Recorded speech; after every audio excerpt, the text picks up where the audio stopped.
মহাজন, আপনি কিছুক্ষণ আগে আরেকটা কথা বললেন না যে আপনার সংসারে কোনো আয় উন্নতি নাই। এর কারণ কি জানেন? আপনি কিন্তু এই হোটেলের ব্যবসাটা হালাল ভাবে করেন না। মনে ভাই, এই যে আপনার ভাত আর মুরগি। এই শিমুল, কি বাদ দিছস? ভাতা তো কম কে? আর এটা মুরগি হলো, যা রাখিস বাড়াই নিয়ে যা। আচ্ছা ভাই, আমি আনতেছি। হ্যাঁ যা।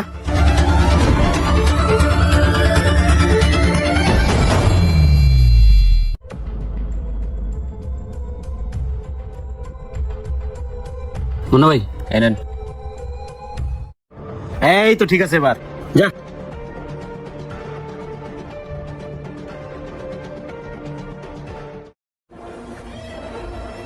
মহাজন, ওই যে নতুন স্যারার ফিডার আপনি রাখছেন, ও তো বড় একটা বাটপার। কাস্টমারের কাছে টিপস নেওয়ার জন্য কি করে শুনেন, আমি কাস্টমারের ভাত 1 প্লেটের জায়গায় হাফ প্লেট দিই, মুরগির মাংস 3 পিস করে দেওয়ার নিয়ম, আমি দেই 2 পিস করে। আর ও করে কি, ভাত 1 প্লেটের জায়গায় 4 প্লেট দেয়, মুরগির মাংস 3 পিসের জায়গায় 4 পিস দেয়। ব্যবসা তো আপনার লাটে উড়াইব। ওই দেন, কাস্টমারের মুরগির মাংস বেশি দিছে, খাইতেছে। এইগুলো করে কিসের জন্য জানেন? ওই টিপসের আশায়। আচ্ছা, তুমি যাও, আমি বিষয়টা দেখতেছি।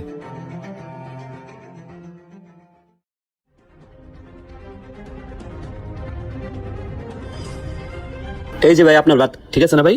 ওই হারামজাদা, এদিকে আয়। মহাজন, এই হারামজাদা, এখানে কি ভাত 1 প্লেট? এখানে তো 1.5 প্লেট ভাত। না মানে মহাজন, আমি তো ঠিকই কইছে, তুই সবসময় কাস্টমারের বেশি বেশি দিয়ে খাওয়াস। আজকে তো আমি নিজেরা দেখলে বুঝতামই না, তোরা হাতে নাতে মারছিস। কারণ কি? এই হারামজাদা, এই আমি কি এদিকে এতিমখানা খুলে নিয়ে বসছি? তোর মতো জমিদারের বাচ্চা হাতিমটা আমার হোটেলে দরকার নাই। তুই থাকলে আমার এই হোটেল ধ্বংস হয়ে যাবো। যা বেরো, যা যা বেরো। মহাজন, মহাজন।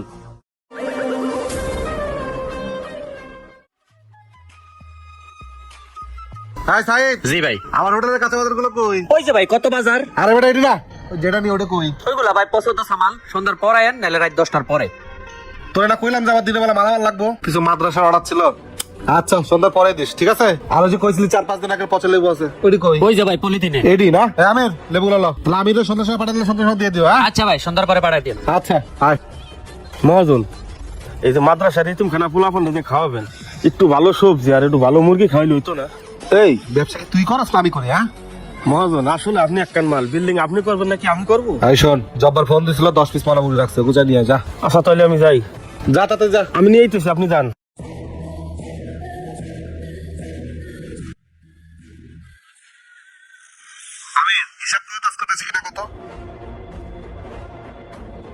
মহাজন, আজকে সারাদিনের বেচা কিনা 1100 টাকা। কি কও? 1100 টাকা?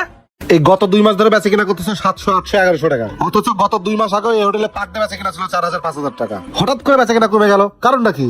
মহাজন, মানুষের হাতে টাকা পয়সা নাই, খাইবো কি? না না, এর মধ্যে কারণ আছে। আচ্ছা তুমি যাও, আমি দেখতেছি।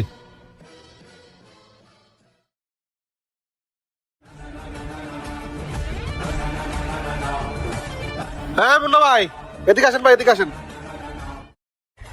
ভাই, আসেন এখানে বসেন। কি হয়েছে ভাই?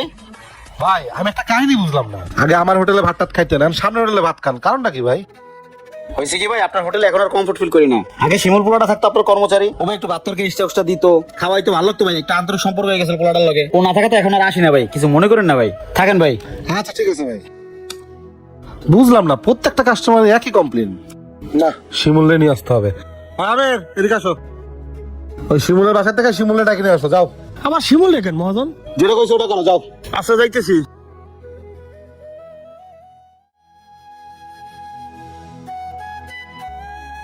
এই যে মহাজন, শিমুল আইছে। আসসালামু আলাইকুম মহাজন। ওয়ালাইকুম আসসালাম। আমির, তুমি তোমার কাজ করো, যাও। শিমুল, তুমি যাওয়ার পর থেকে আমার এই হোটেলে বেচে কিনা নাই, আর যাও বেচে কিনা করি কোনো আয় উন্নতি নাই। কারণটা কি শিমুল, কত? মহাজন সাহেব, ওই দিন তো আপনি আমার পুরো কথা না শুনেই আমার হোটেল থেকে বের করে দিলেন।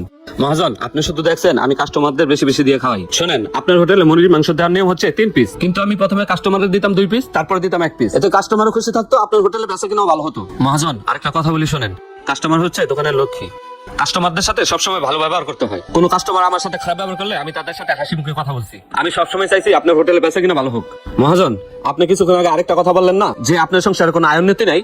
এর কারণ কি জানেন? আপনি কিন্তু এই হোটেলের ব্যবসাটা হালাল ভাবে করেন না। মহাজন, আপনি কি করেন? ওই কাঁচা বাজার থেকে পচা তরকারি নিয়ে আসেন, বাজার থেকে মরা মুরগি না কাস্টমারদের খাওয়ান, যেটা আমাদের ইসলামে সম্পূর্ণ হারাম। মহাজন, ব্যবসাটা হালাল ভাবে করেন, আপনি দেখবেন আয় উন্নতি, রুজি রোজগার সবকিছু বেড়ে যাবে। একবার ভাইবা দেখেন মহাজন, আমার বলার দরকার ছিল, আমি বললাম। এখন আপনি কি করবেন সেটা আপনার ইচ্ছা, এর হিসাব কিন্তু একদিন উপরওয়ালার কাছে দিতে হবে মহাজন। শিমুল, আমি আমার ভুল বুঝতে পারছি। আজকে থেকে আমি এই হোটেলটা হালাল ভাবে চালাবো। টাকার লোভে অন্ধ হয়ে আমি যে ভুলটা করছি, আল্লাহ তাআলা যেন আমাকে মাফ করে দেয়। শিমুল, যাও তুমি কাজ করো।